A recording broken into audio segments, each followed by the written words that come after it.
trading by nature tends to be slowish, and we want to make the game fun. And so we thought about a solution for that. And our solution is to split trading into two different types of gameplay. There is one which we call item trading, which will be very familiar to you if you played the games in the past. You dock at a station and you buy things. You dock at another station, you sell things. This is really how you expect trading to work. Just now, when you compare it with the older games, you do this on platforms. So instead of dealing with menus, you now talk to people and buy stuff from them. We have all kinds of traders on platforms, and they sell stuff. You have items that you collect in space, rare items that you find in containers, stuff that you steal from stations, stuff that you steal from ships. All of that is possible. That's in general what we call item trading. And as the name indicates, this is really inventory trading. So instead of transporting this with other ships, items are usually with you. They are on your ship. But the real trading is about large capacities, using large ships, using transporter ships. That is now a completely separated gameplay element. This real trading that happens now with trade offers.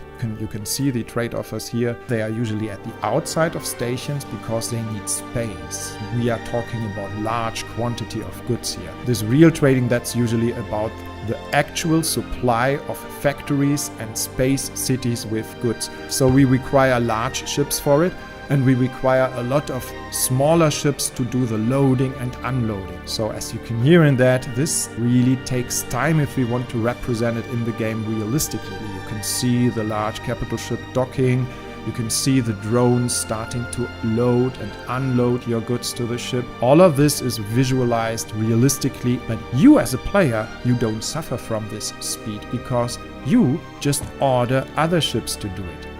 That's really the trick. When you fly around a station, you see interesting trade offers, you are just collecting them. You can see me doing this here, and I'm collecting them into my trade computer.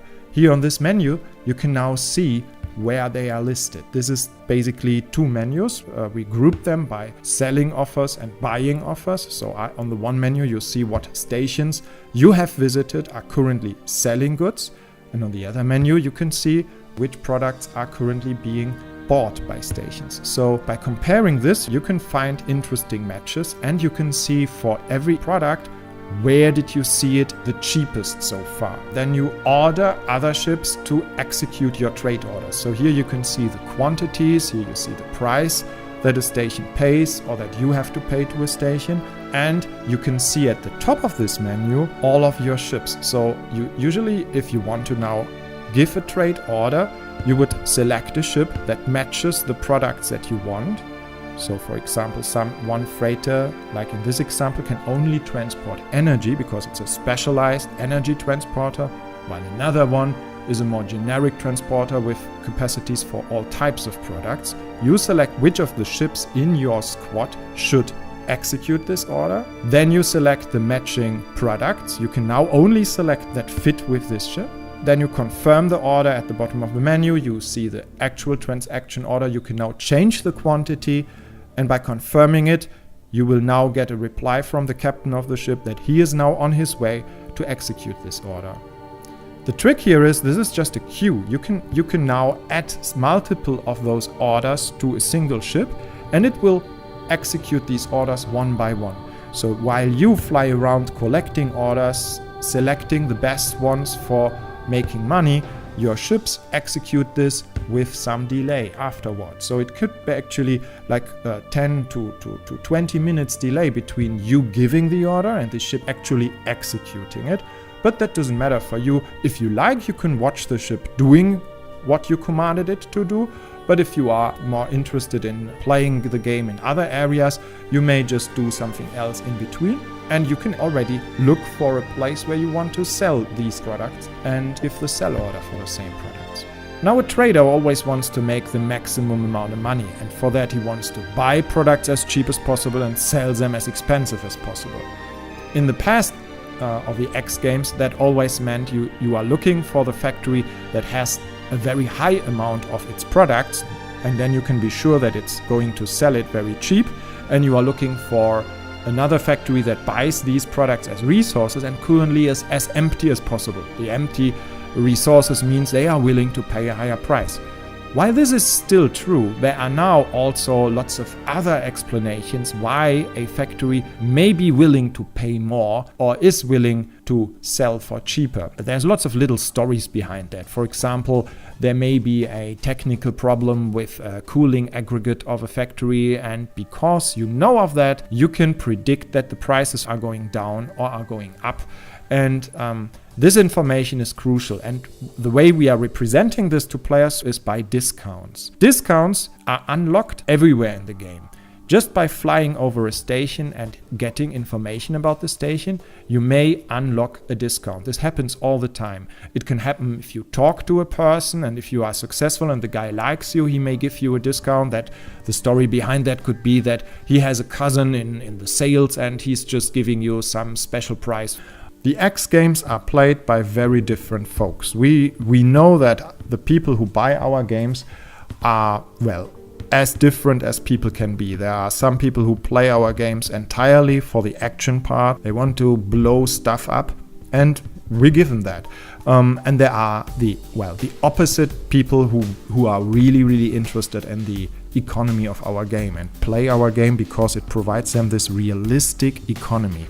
And what we tried to achieve is not just to make both of those extremes and everybody in between happy, but to actually use the economy and that realistic universe also to make the game more interesting in all the other aspects. It's incredible how much more fun a fight can get if you know that it's all about that real economy underneath, because all of the ships that are flying around there, the NPC ships, are also all part of that economy. And it's not just you who is trading a couple of goods and making a little bit of money, but by shooting down ships, you are influencing the economy. You are driving prices.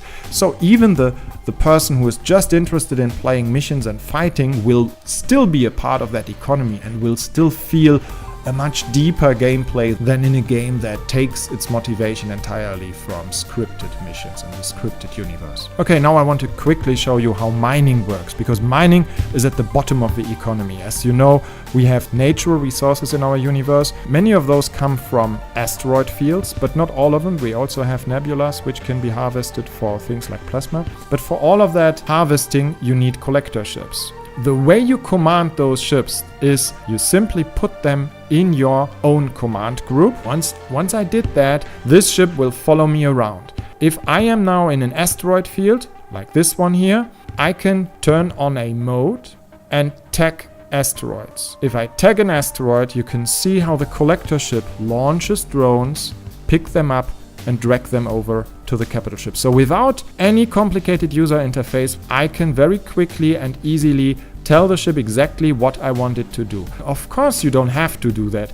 If you just want the ship to automatically mine an entire field, you can also do that with an order. You just open a communication like this, you tell it what you want it to do, you tell it mine this asteroid field, and then you can go away, and maybe this ship will mine for half an hour and then afterwards call you and tell you that it is now completely full, and you can tell it where to sell the resources it just mined. But of course we reward you for this manual mining, because by selecting the best rocks to pick up, you can greatly increase the outcome, and it can fit a lot more actual resources in its storage because it doesn't have so much useless rock.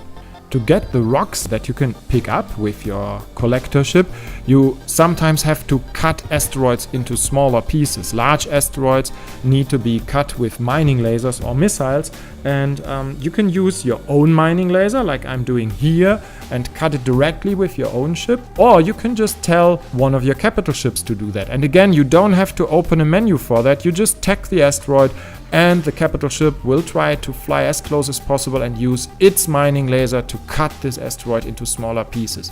And that is, again, much more efficient than let it do it automatically, because you can select those rocks which look most lucrative.